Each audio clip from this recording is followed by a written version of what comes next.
من الأمور المهمة.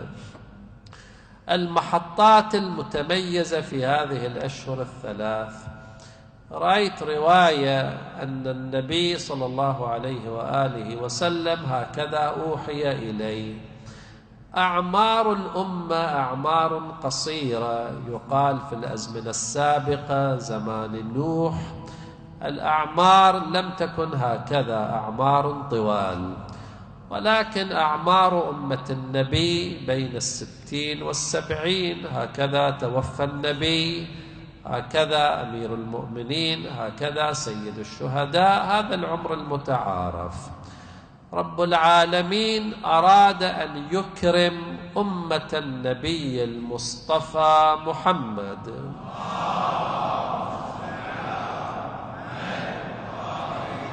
لم يطل من الأعمار، ولكن جعل في السنة محطة فيها ما فيها من طول العمر.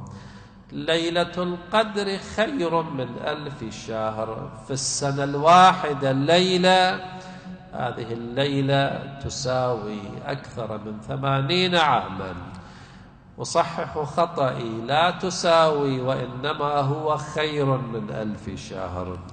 للبعض ليلة القدر أعظم من 1000 شهر. المهم اغتنم هذه المحطات. قد يقول قائل: ليلة القدر ليلة من الليالي، القمر والشمس في حركة، نتيجتها تعاقب الليل والنهار، ما الفرق بين ليلة القدر وبين ليلة أخرى؟ الجواب: ما الفرق بين أرض مكة وبين أرض القطب الشمالي؟ هذه أرض وهذه أرض، ولكن الله عز وجل نظر إلى جبال مكة، إلى أرض مكة، فاتخذها بيتا.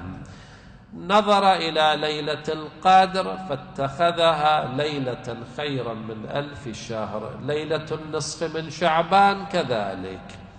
الليالي البيض من الأشهر الثلاث كذلك، هذا شأن الربوبية. إذن ضع عينك على الليالي المميزة. بعض المؤمنين عندما يقرأ فضائل بعض الليالي كالليلة الأولى من شهر رجب، في الليلة الثانية يقرأ اتفاقا في كتاب الدعاء أن في اليوم الأول كانت فرصة للعتق من النار، كم يضرب على رأسه، عمل لا يأخذ من عمرك إلا الساعة أو النصف ساعة، فاتك العمل، لماذا لا تستعد لها قبل مجيئها؟